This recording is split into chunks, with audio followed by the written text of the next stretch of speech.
جناب صدر، میرے نزدیک یہ قرارداد محض جذباتیت پر منحصر ہے، تلخ حقائق سے چشم پوشی ہے اور خوش فہمی کا مظہر ہے، اور میری قوم کو اسی جذباتیت میں جذباتی نعروں نے اس مقام پر پہنچا دیا ہے کہ آج پھر ہماری حکومتیں IMF اور ورلڈ بینک کے سامنے کشکول لیے کھڑی ہیں۔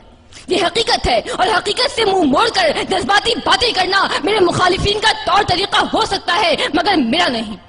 یہ حقائق روز روشن کی طرح ہر باشعور، سمجھدار اور درد مند دل رکھنے والے پر آیا ہے کہ ملک کی معیشت آج کہاں کھڑی ہے۔ ایک طرف اقلیت کی عیاشیاں ہیں، دوسری طرف عوام کی خودکشیاں ہیں، مائیں اپنے حمل اور باپ اپنے ہاتھوں سے اپنی نسل ضائع کر رہے ہیں۔ جس باپ نے بھوک اور بے روزگاری کے ہاتھوں پاگل ہو کر اپنے ہی بچے دریائے راوی میں پھینک دیے، اس کے لیے گنگا، جمنا اور راوی میں کیا فرق ہوگا؟ لگاؤ، تم آزادی کے نعرے لگاؤ اور ان نعروں سے ہمیں بہلاؤ۔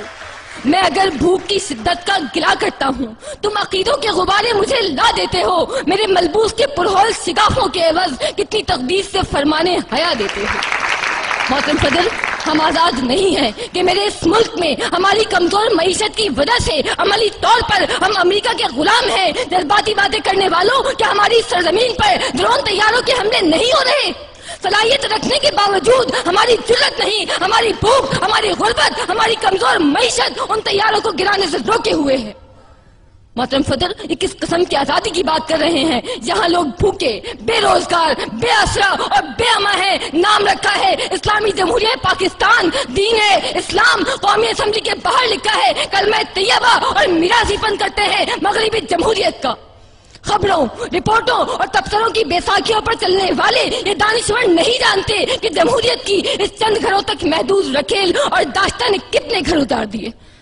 محترم صدر، میں قائد ایوان کے سوال کے جواب میں سوال کرتی ہوں کہ کیا ہمیں پاکستان اسی لیے دیا گیا تھا کہ ہم یہ دیکھیں کہ لاقانونیت اور معاشرے کی جڑوں میں تیزاب کی طرح پھیلی ہوئی کرپشن اپنی آخری حدود سے بھی تجاوز کر چکی ہے، ڈینجر زون عبور کر چکی ہے، معمولی سے معمولی اور جائز کام کے لیے بھی دام درکار ہے۔ سماج ایک شفاف منڈی میں تبدیل ہو چکا ہے جہاں قدم قدم پر میرٹ مطلوب ہے، جہاں محکمہ تعلیم جہالت کی تھوک منڈی ہے، جہاں عدالتوں میں انصاف ملتا ہے، جہاں قانون ساز قانون کی بوٹیاں نوچنے میں فخر محسوس کرتے ہیں، اور جہاں عوام اور اقتدار دو مختلف بلکہ متضاد قوتوں کا نام ہے۔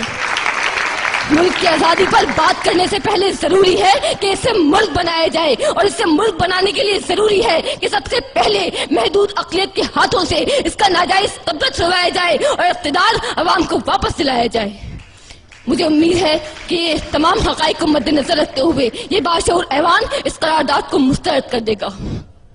جس دیش کے کوچے کوچے میں، جس دیش کے کوچے کوچے میں افلاس آوارہ پھرتا ہو، جس دیش کے کوچے کوچے میں افلاس آوارہ پھرتا ہو، جو دھرتی بھوک اگلتی ہو، جو دھرتی بھوک اگلتی ہو، جہاں دکھ فرق سے گرتا ہو، جہاں بھوکے ننگے بچے بھی آہوں پر پالے جاتے ہوں، جہاں سچائی کے مجرم بھی زندہ میں ڈالے جاتے ہوں، جہاں مظلوموں کے خون سے محل اپنے دھوئے جاتے ہوں، اس دیش کی مٹی برسوں سے یہ دکھ جگر پہ سہتی ہے اور اپنے دیش کے لوگوں کو جشن آزادی مبارک کہتی ہے، جشن آزادی مبارک کہتی ہے۔